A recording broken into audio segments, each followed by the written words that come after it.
नमस्कार दोस्तों, निष्ठा प्रशिक्षण के मॉड्यूल 18 प्रश्नोत्तरी वीडियो में आप सभी लोगों का हार्दिक स्वागत है। आज हम लोग मॉड्यूल 18 से रिलेटेड प्रश्नोत्तरी का हल प्राप्त करेंगे।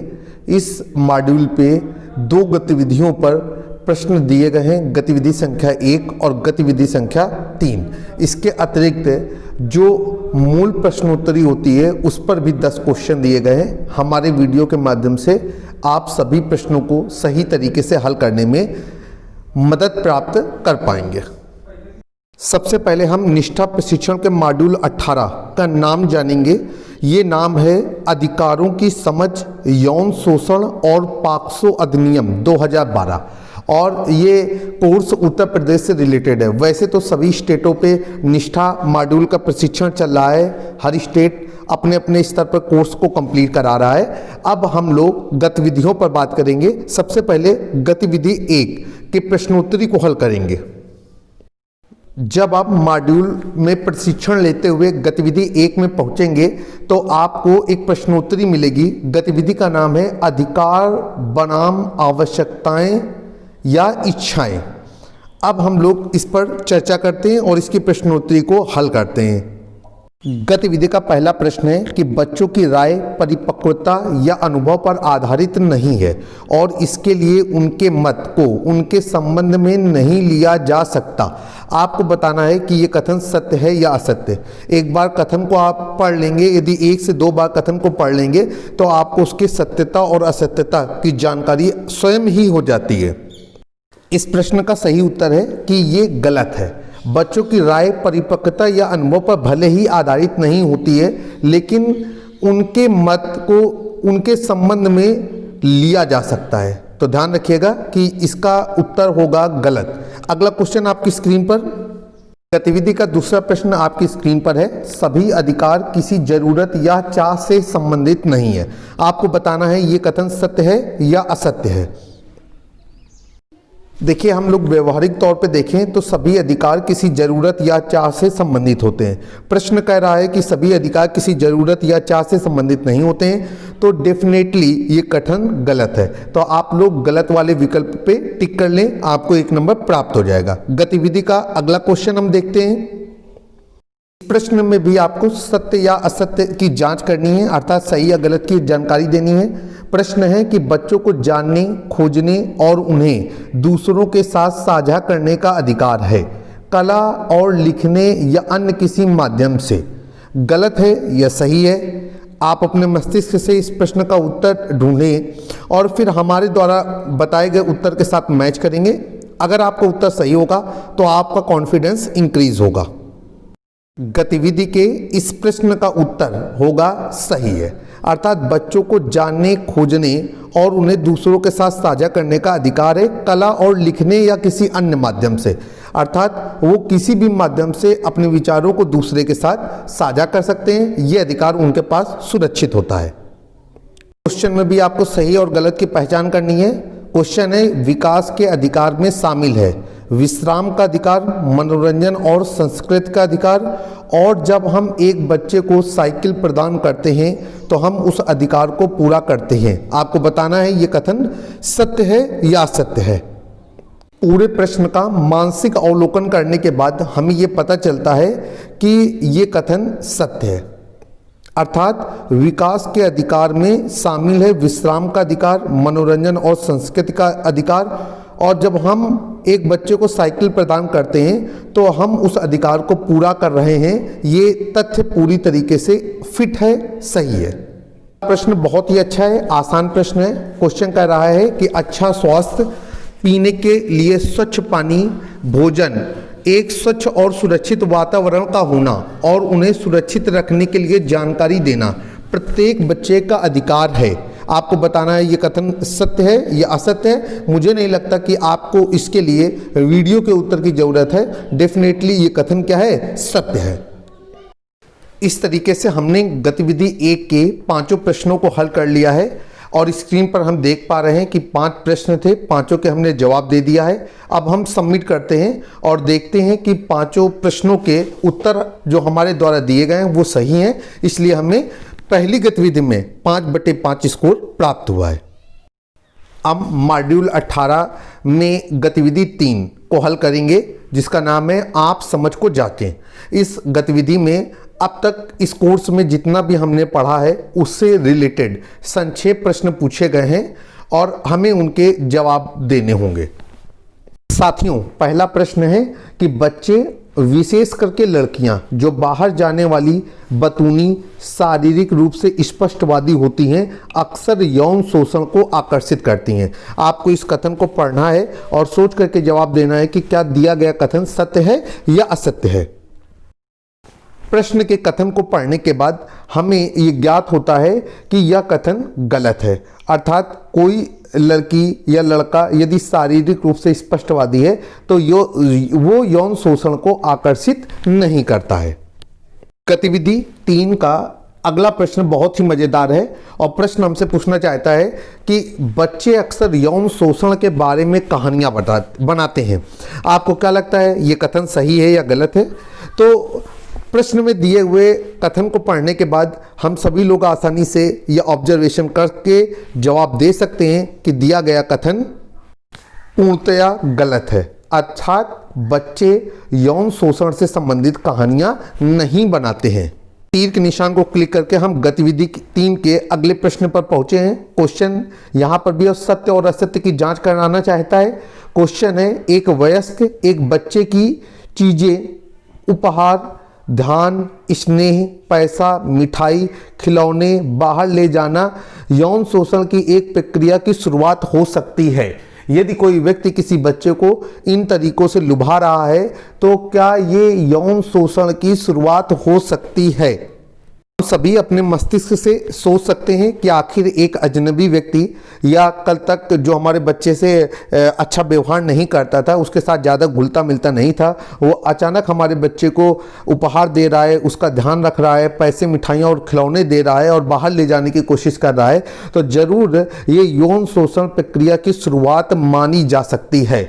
ऐसे लोगों से हमें सतर्क रहना चाहिए और हमें अपने बच्चों को भी बताना चाहिए। तो ये कथन पूरी तरीके से सत्य है।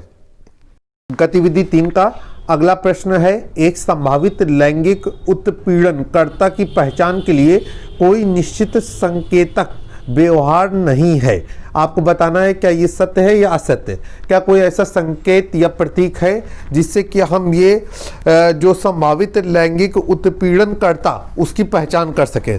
तो इस प्रश्न का सही उत्तर है सही, अर्थात कोई संभावित लैंगिक उत्पीड़नकर्ता जो है उसके लिए कोई निश्चित संकेत या व्यवहार नहीं होता है। हम हर व्यक्ति की पहचान देख करके नहीं कर सकते हैं कि ये उत्पीड़नकर्ता बनेगा या नहीं बनेगा, इसलिए आप गलत और सही विकल्प में से विकल्प चुनेंगे सही। इस प्रकार गतिविधि 3 की प्रश्नोत्तरी में 1 अंक और आपके दीक्षा एप्लीकेशन पे सेव हो जाएगा। ये दीक्षा एप्लीकेशन में आपको प्राप्त होगा। अगला प्रश्न गतिविधि 3 की प्रश्नोत्तरी से प्रश्न कह रहा है कि लैंगिक शोषण किसी भी बच्चे, उम्र, लिंग, जाति, आर्थिक और सामाजिक स्थिति में हो सकता है। आपको बताना है कि सही है या गलत, अर्थात बच्चा किसी भी उम्र का हो उसके साथ लैंगिक शोषण हो सकता है। उसकी जाति नहीं देखी जाती, धर्म नहीं देखा जाता, या ये नहीं देखा जाता कि वो लड़का है या लड़की। तो आप अपना आकलन सोचें, अपने दिमाग में ये बात को ले, इस तथ्य को आप ऑब्जर्व करें और ये सोचें कि क्या ऐसा हो सकता है। तो मुझे तो लग रहा है कि भाई इस प्रश्न का सही उत्तर होगा कि ऐसा बिल्कुल हो सकता है, अर्थात ये कथन सत्य है। लैंगिक शोषण ये जाति नहीं देखता, धर्म नहीं देखता, बच्चे की उम्र नहीं देखता, उसकी सामाजिक स्थिति नहीं देखता। तो आप इस कथन का जो उत्तर है वो सत्य पे लगाएं, डेफिनेटली 1 नंबर आपके खाते पे जाएगा। गतिविधि का अगला प्रश्न है कि लैंगिक शोषण आमतौर पर अंधेरे या सुनसान स्थानों पर होता है। आपको बताना है यह कथन सत्य है या असत्य है कि लैंगिक शोषण जो है वो अंधेरी या एकांत स्थानों पर ही होता है, सार्वजनिक या खुली हुई स्थानों पर नहीं होता है। जब हम इस तथ्य का दिमागी तौर पर आकलन करते हैं तो हम ये पाते हैं अपने आसपास के उदाहरणों से कि ये कथन गलत है, अर्थात लैंगिक शोषण खुली और सामाजिक जगहों पर भी हो सकता है या होता है। तो आप विकल्प चुनेंगे कि ये कथन गलत है। अगला क्वेश्चन आपके सामने है, यदि बच्चा दुरुपयोग की रिपोर्ट करने के लिए तैयार नहीं है तो हम मदद नहीं कर सकते हैं। आपको क्या लगता है, ये कथन सत्य है या असत्य है? किसी बच्चे के साथ कोई गलत व्यवहार हुआ है और वो उसकी रिपोर्ट करने के लिए तैयार नहीं है, हम उसकी मदद कर सकते हैं या नहीं? तो व्यक्तिगत तौर पर ये जब प्रश्न हम अपने आप से पूछेंगे तो इसका सही जवाब हमें प्राप्त हो जाएगा। तो आइए देखते हैं कि इस प्रश्न का सही उत्तर क्या होगा। इसका सही विकल्प है गलत। अर्थात यदि किसी बच्चे के साथ दुर्व्यवहार हुआ है और वो उसकी रिपोर्ट करने के लिए तैयार नहीं है तो हम उसे समझा करके, मानसिक रूप से उसकी काउंसलिंग करके उसकी रिपोर्ट कराने में मदद कर सकते हैं। यहाँ पर कहा गया है मदद नहीं कर सकते हैं, जबकि वास्तविकता में हम मदद कर सकते हैं। इसके अनुसार दिया गया कथन क्या है, गलत है। आइए अगला क्वेश्चन देखते हैं गतिविधि 3 से। जब भी कोई बच्चा आपसे लैंगिक शोषण के बारे में बात करता है तो यह महत्वपूर्ण है कि आप सूचना के सत्यापन के लिए कथित शोषणकर्ता से बात करें। क्वेश्चन आपको दिया गया है, आपको बताना है कि ये कथन सत्य है या असत्य है। तो भाई मुझे तो ये लगता है कि बात करना बिल्कुल भी उचित नहीं है, हमें उस व्यक्ति की सीधे ही कंप्लेन कर देनी चाहिए। तो मेरे अनुसार इस प्रश्न का सही उत्तर है कि यह बिल्कुल गलत होगा कि हम उस शोषणकर्ता से बात करें, जबकि हमको उसकी सीधे कंप्लेन कर देनी चाहिए। उससे सीधे पुलिस बात करेगी, क्योंकि क्यों उसने बच्चे के साथ इस तरीके के दुर्व्यवहार किया। यदि यौन क्रिया के दौरान बच्चा चिल्ला या विरोध नहीं कर रहा है या पीछे नहीं ढकेल रहा है या सहमति दे दी है तो यह समझा जा सकता है कि बच्चा उस कृत्य में रुचि रखता है। आपको कथन पढ़ने के बाद बताना है कि यह कथन सत्य है या असत्य है। तो भाई आपके अनुसार उत्तर क्या होगा, उस उत्तर को आप हमारे उत्तर के साथ मैच कराने की कोशिश करें। आपने बिल्कुल सही सोचा है। इस प्रश्न का सही उत्तर होगा गलत। हमें गलत विकल्प को चूज करना है, क्योंकि बच्चा यदि शोषण के दौरान कोई विरोध व्यक्त नहीं कर पा रहा है या शांत खड़ा हुआ है तो इसका मतलब कतई ये नहीं है कि उसे उस कृत्य में रुचि है। गतिविधि का अगला प्रश्न है कि अधिकांश लैंगिक शोषण किसी ऐसे व्यक्ति के द्वारा किया जाता है जो बच्चों के लिए अजनबी है। ये कथन सत्य है या असत्य है? तो आइए इस प्रश्न का सही उत्तर क्या होगा, इसके लिए आप अपनी स्क्रीन पर देखेंगे। कथन की विवेचना के दौरान हम ये पाते हैं कि यह कथन गलत है। हम गलत वाले विकल्प को चुनेंगे, अर्थात अधिकांश लैंगिक शोषण किसी ऐसे व्यक्ति के द्वारा किया जाता है जो बच्चों के लिए अजनबी है। ये बात गलत है। कभी कभी ऐसा भी होता है कि बच्चे अपने बहुत खास लोगों के द्वारा भी लैंगिक शोषण का शिकार हो जाते हैं। इस प्रकार से गतिविधि 3 के समस्त 10 प्रश्नों को आपने हल कर लिया है। गतिविधि 1 में कुल 5 प्रश्न थे जिसमें हमने 5 अंक प्राप्त किए थे। गतिविधि 3 में कुल 10 प्रश्न थे जिसको अभी हमने हल किया है। अब हम देखते हैं कि हमने कितना स्कोर गेन किया हुआ है। 10 प्रश्न पूछे गए थे, हमने 10 प्रश्नों के जवाब दिए हैं। अब हम इसे सबमिट करने जा रहे हैं ताकि हम अपना स्कोर चेक कर पाएं। इस प्रकार हमने मॉड्यूल 3 के प्रश्नोत्तरी में 10/10 स्कोर किया है। अब हम लोग मॉड्यूल जो 18 चल रहा है इसकी मुख्य प्रश्नोत्तरी को हल करने जा रहे हैं। वहाँ पर भी 10 क्वेश्चन दिया गया है। हमारी कोशिश रहेगी कि आपको 10 क्वेश्चन हल कराने में मदद कर सकें। मुख्य प्रश्नोत्तरी का पहला क्वेश्चन है कि कौन सा अधिनियम बाल शोषण अपराधी को दंडित करने के लिए विशेष कानून देता है?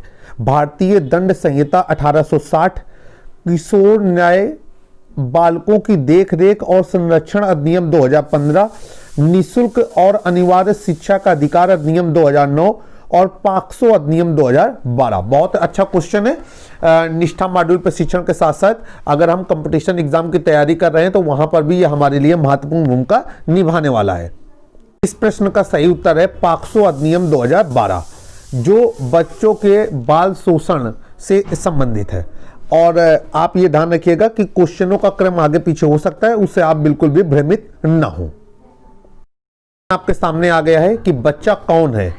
कोई भी व्यक्ति, 4 विकल्प दिए गए हैं। 6 वर्ष की आयु से कम, 14 वर्ष की आयु से कम, 16 वर्ष की आयु से कम या 18 वर्ष की आयु से कम। प्रश्न का सही उत्तर देखते हैं। आप अपनी स्क्रीन पे निगाहें बनाए रखें। इस प्रश्न का सही उत्तर है 18 वर्ष की आयु से कम, अर्थात 18 वर्ष की आयु से कम कोई भी नागरिक होगा, लड़का या लड़की, वो बालक की श्रेणी में माना जाएगा, बालक अथवा बालिका की श्रेणी में माना जाएगा। अगला प्रश्न देखते हैं मुख्य प्रश्नोत्तरी से रिलेटेड। क्वेश्चन है, एक शिक्षक उस बच्चे का समर्थन कैसे कर सकता है जो अपने लैंगिक शोषण के बारे में बात साझा कर रहा है। 4 विकल्प दिए गए हैं। सहानुभूति के साथ बच्चे की बात सुने और बात करे। दूसरा, दुराचारी को डांटना या चेतावनी देना। तीसरा है दूसरों के साथ घटना पर चर्चा करना। और चौथा विकल्प है बच्चे को दोष देना। आपके सामने 4 विकल्प हैं। सही विकल्प आप चुनें और हमारे बताए हुए आंसर के साथ मैच कराने की कोशिश करें। यदि उत्तर सही होता है तो हमारा कॉन्फिडेंस लेवल इंक्रीज हो जाता है। इस प्रश्न का सही उत्तर है कि सहानुभूति के साथ बच्चे की बात सुने और बात करे। अर्थात अगर कोई बच्चा अपने लैंगिक शोषण के बारे में किसी शिक्षक को जानकारी दे रहा है तो शिक्षक को चाहिए कि सहानुभूति के साथ उसकी बात सुने और उससे बात करे।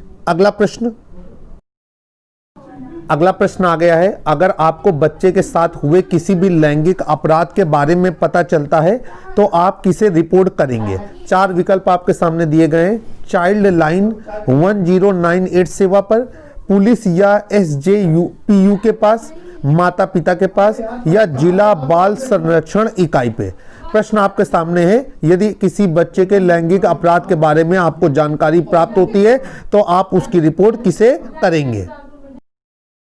प्रश्न का सही जवाब है कि ऐसी स्थिति में आप पुलिस या SJPU के पास इसकी शिकायत करेंगे और बच्चे के साथ हुए लैंगिक अपराध के बारे में उन्हें जानकारी देंगे। अगला क्वेश्चन आपकी स्क्रीन पर मॉड्यूल 18 का मुख्य प्रश्नोत्तरी का अगला प्रश्न आपके सामने है कि किसी बच्चे को नग्न चित्र दिखाना किस प्रकार का शोषण है।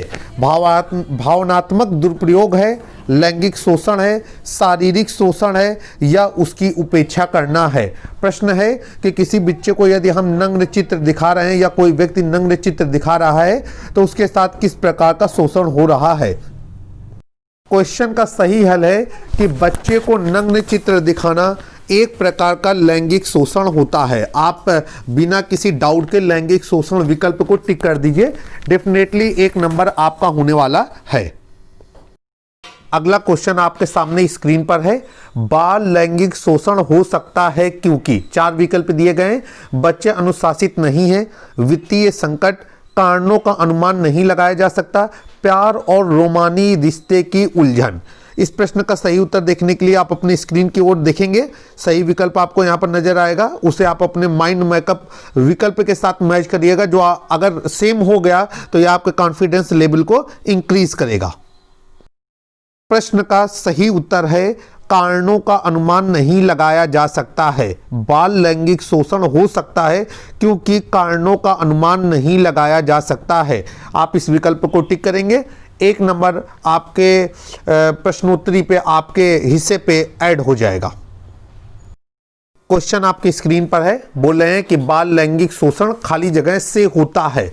लड़के और लड़कियों दोनों से होता है, लड़कियों के साथ ज़्यादा होता है और लड़कों के साथ कम होता है, लड़कियों से ही होता है और केवल लड़कों से होता है। तो मुझे लगता है कि इस उत्तर के लिए आपको वीडियो की ज़रूरत नहीं होगी। आप समझ गए होंगे कि इसका सही उत्तर क्या है। आप अपने उत्तर को हमारे उत्तर के साथ मैच कराएं।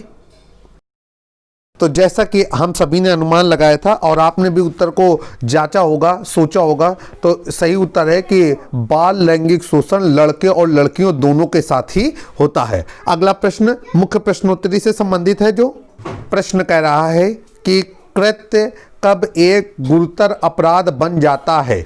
4 विकल्प दिए गए हैं। जब कृत्य एक बार किया गया हो, बच्चे की वित्तीय स्थिति का लाभ उठाने के लिए कृत्य किया गया हो, जो व्यक्ति विश्वास या अधिकार की स्थिति में हो, कृत्य उसके द्वारा किया गया हो, जब महिलाओं द्वारा कृत्य किया गया हो। प्रश्न का सही उत्तर होगा